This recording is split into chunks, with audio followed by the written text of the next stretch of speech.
እንደምን አላችሁ ተመልካቾቻችን የመደመር መንግስት መጽሐፍ ላይ ልናወጋ ነው ቆይታ የምናደርገው ምዕራፍ 10 አካባቢ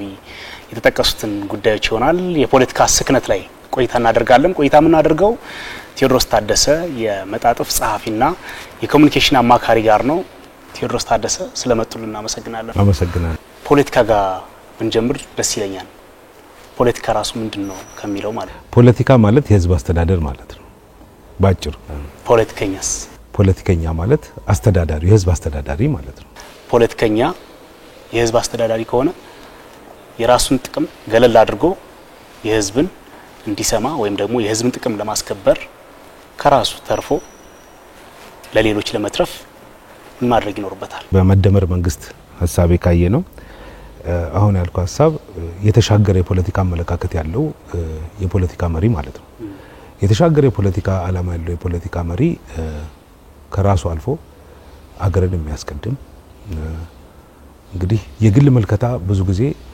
በሐሰት ላይ ተገነባ ይሆናል ህዝብን ለማማለልና ጊዜው የሆኑ የፖለቲካ ጌኖችን ለማግኘት ወይ ደግሞ ጥቅሞችን ለማግኘት ብለህ የምትሰራው ስለሆነ መጨረሻው ፌለር ነው ከራስ የተሻገረ የፖለቲካ አመለካከት አገርን የሚያስቀድም አካባቢን የዋጀ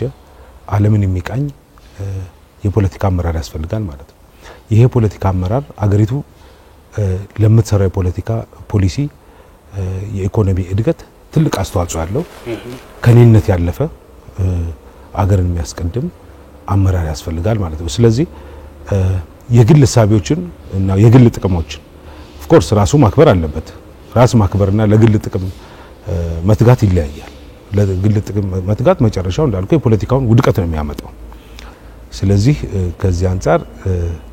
እንደምናውቀው ከራስ የተሻገረ የፖለቲካ ዓላማ ያለው አመራር አንድ ነገር ያሻግራል አህጉሩ ላይ የሚፈጥረው ዲፕሎማሲ አውድ ትልቅ ይሆናል ዓለም ላይ የሚፈጥረው የፖለቲካ ቅቡልነትም የዛኑ ያህል ከፍተኛ ይሆናል ስለዚህ ለቅቡልነቱ ፖለቲካው መስከን ካለበት ስክነት ራሱ ምንድነው እንዴት መስከን ይኖርበታል ራሱ የመደመር መንግስት በደንብ አስቀምጦታል ዓለማችን እንግዲህ የዓለም የፖለቲካ ብዙ በተለይ በአህጉራችንም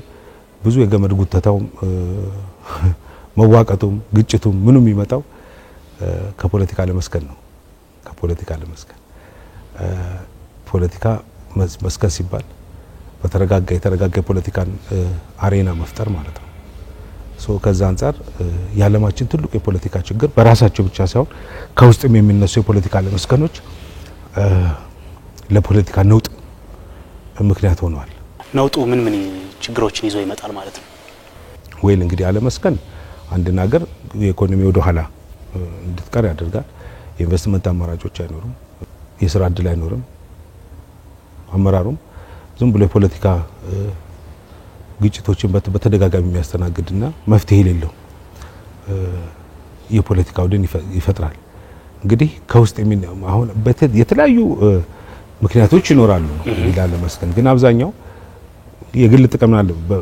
የግል ጥቅምን መሰረት ያደረጉ የፖለቲካ ሐሳቦች የፖለቲካ ስክነትን ተቃራኒ ቦታ ላይ በማስቀመጥ ነውጥን ይፈጥራል ማለት ነው ስክነቱ ምን አይነት የኢኮኖሚ ስምረትን ይዞ ይመጣል አሁን የተነሱት ነውጡ የኢኮኖሚ ፌለሪቲ ወይም ደግሞ አደጋ ሚጥል ከሆነ ስክነቱ ደግሞ ምን አይነት ስምረትን ይዞ ይመጣል የኢኮኖሚ የሰከነና የረጋ የፖለቲካ አውድ የኢንቨስትመንት አማራጮችን በጣም ይጨምራል የውጭ ኢንቨስትመንት ይጨምራል የሥራ ዕድል ኢንፍራስትራክቸር ከመሰረተ ልማት እንቅስቃሴ አንፃርም በጣም ትልቅ አስተዋጽኦ አለው የሰከነ የፖለቲካ ለዲፕሎማሲው ትልቅ ጡንቻ ነው የረጋ የፖለቲካ አሬና መፍጠር አንድን ሀገር ተፈላጊ እንድትሆን አንድን ሀገር ወደ ተሻለ የኢኮኖሚ ማማ ላይ በማስቀመጥ ተግባራዊ የፖለቲካ ሐሳቦችን ለማስመር የሚመች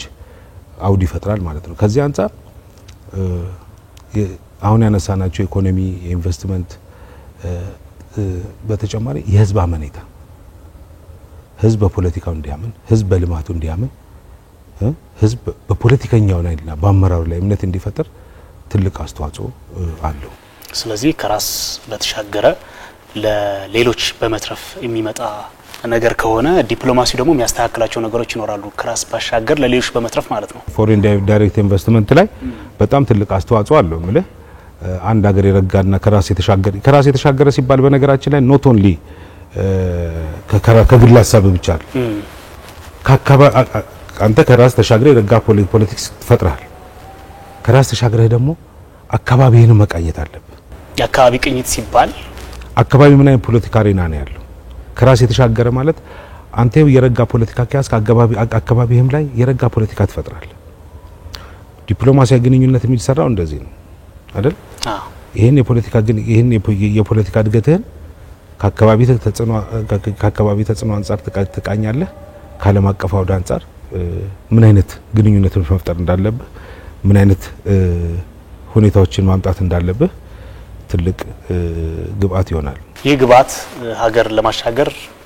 ምን አይነት በረከቶች ይኖሩታል ምን አይነት መፍትሄዎችን ይዞ ይመጣል ከድጡ ወደ ማጡ እንዳንሄድ ወይም ደግሞ ከነበረው ችግር ወደ ሌላ ችግር እንዳንሄድ በማድረግ ረገድ ማለት ነው ከድጡ ወደ ማጡ የሚለው ፖይንት በጣም ኢንተረስቲንግ ፖይንት ነው ባይዘው ዶክተር አብይ ያስቀመጡት ኢትዮጵያን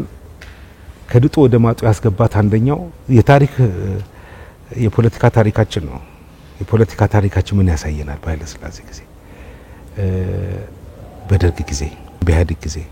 እስካሁን ድረስ ይዘንና ስበን ያመጣናቸው የፖለቲካ ሀሳቦች ምንድናቸው መካካድ አለመተማመን መረበሽ ስሜታዊነት ጊዜያዊ ለሆኑ ሀሳቦች መገዛት ገባ እንግዲህ የሰው ልጅ ከፖለቲካ ሲሰራ እንግዲህ ባህሪያዊ ሀሳቢው ሳይንስ የሚያስቀምጠዋል በጣም አስቸጋሪ ነው አይደል እዚህ መጽሐፍ ላይ በተጠቀሰው መሰረት ታሪካችን ሲመጣ ስንካካድ አሁን 60ዎቹ 50 ዓመት ያልሞላ ኢትዮጵያ ታሪክ የሮት ዓለም ፖለቲካ ጀመረ ምንልበት ጊዜን ካየ ነው በአንድ ሪዮት ዓለም በአንድ የፖለቲካ ሐሳቤ በአንድ የኢኮኖሚ ሐሳቤ እርስ በርስ ነው የተጨረሱት ምን ያለያያቸው የትግል ስልት ብዙ እንትን አለው ደርግ ሲመጣ ሜሶንን the same thing አይደል ኢህአዴግም ብዙ አብሮት ይሰብ መካካዶች ነው አሉ ያ እንዳይሆን መጀመሪያ ከራስ የተሻገረ ሐሳቤ ማለት ነው መተማመን ያስፈልጋል በመሰራው ስራ ላይ መተማመን ያንተ መተማመንና የሰከነና የረጋ ፖለቲካ መፍጠር ነው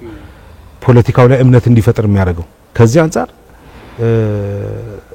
መጽሐፉን እንደ ሶሉሽን የሚያስቀምጠው የረጋና ከራስ የተሻገረ አመራር መፍጠር መሰረታዊ ሐሳብ ያድርጉ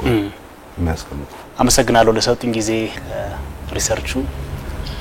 ተቋዳሽ ሆነናል እናመሰግናለን